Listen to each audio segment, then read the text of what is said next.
Assalamualaikum dan salam Malaysia Madani. Bersama saya Lydia Yusrina Abdul Ilyas dalam Berita Pagi Sarawak, edisi Selasa 11 Julai.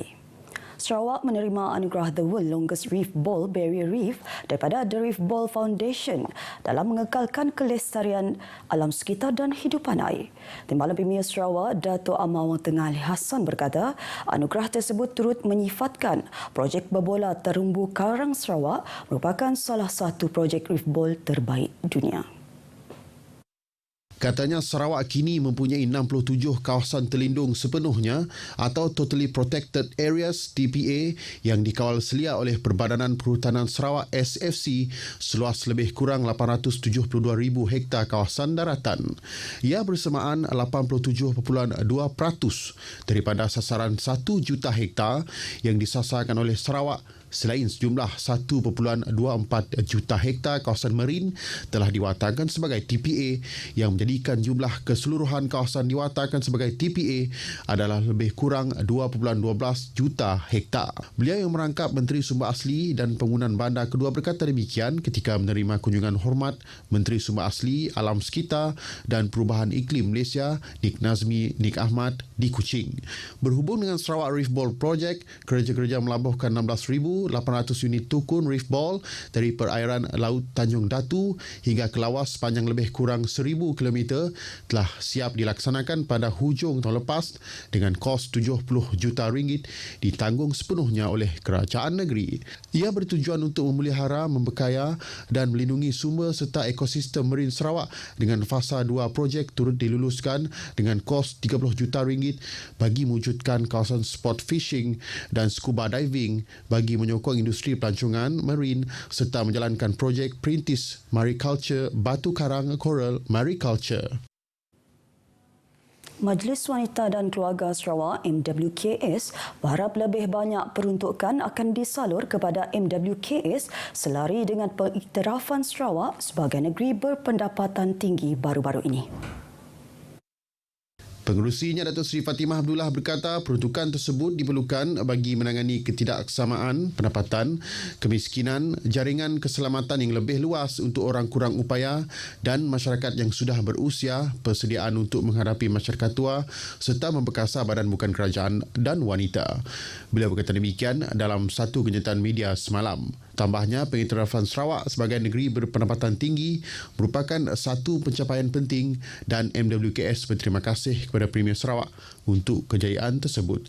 Sejak menerajui kepimpinan negeri pada 2017, Datuk Petinggi Tan Sri Abang Johari telah meneroka idea baru dan inisiatif yang boleh memberikan kemampanan dan jaminan untuk masa depan negeri ini seperti meneroka ekonomi digital dan baharu.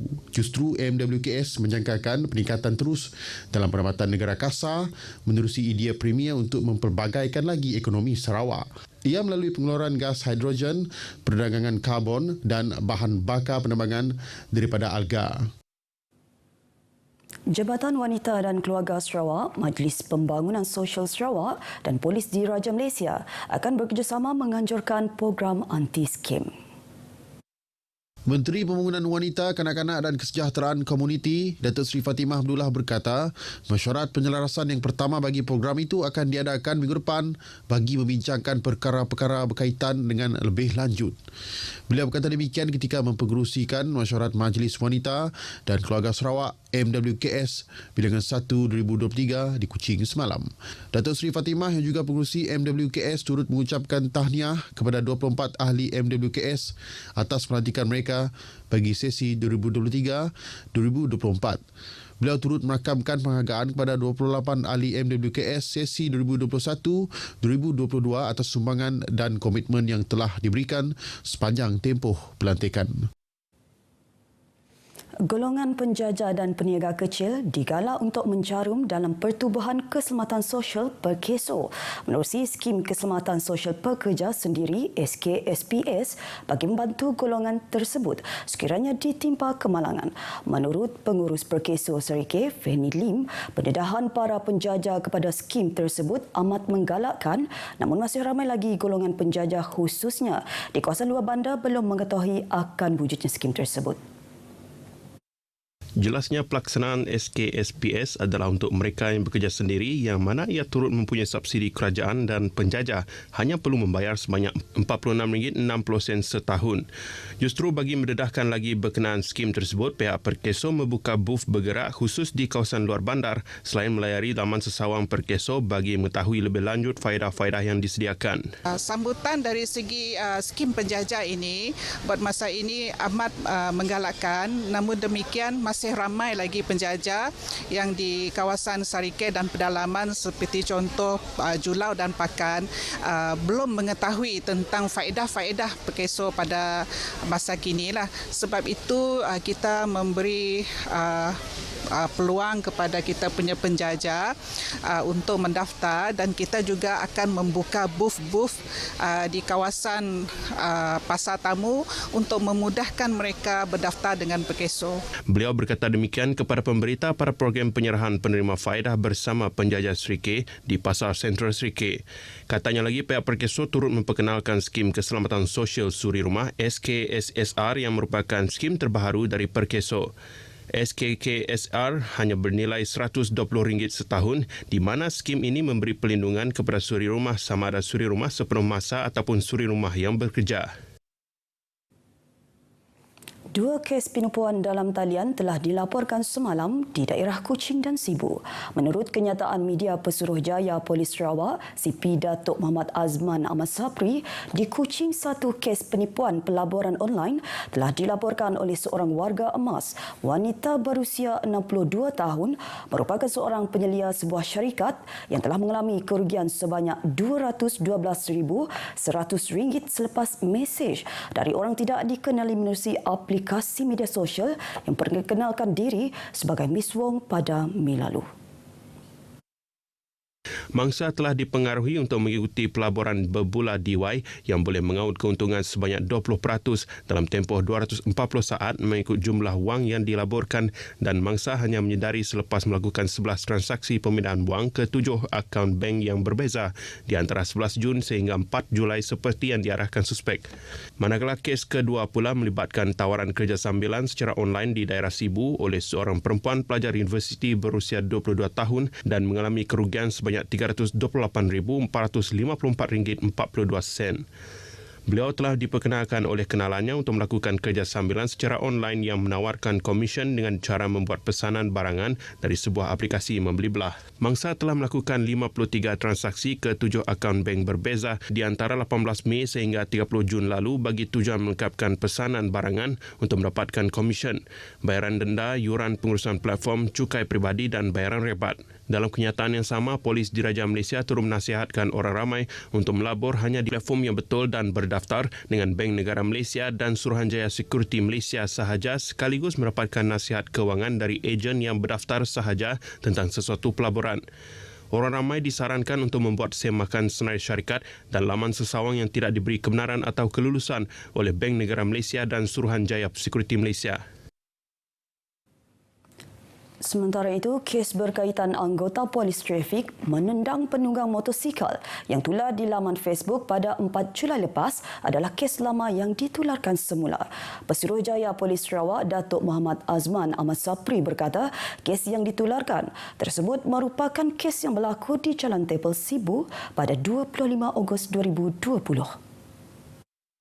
Dalam kenyataan medianya, beliau menasihatkan orang ramai agar sentiasa berhati-hati dalam berkongsikan maklumat atau menyebarkan sesuatu insiden yang telah lama berlaku dalam media sosial. Ini kerana ia boleh mencetuskan kegusaran dan panik dalam masyarakat. Pihak polis juga menasihatkan kepada pengguna jalan raya agar sentiasa mematuhi undang-undang dan peraturan lalu lintas.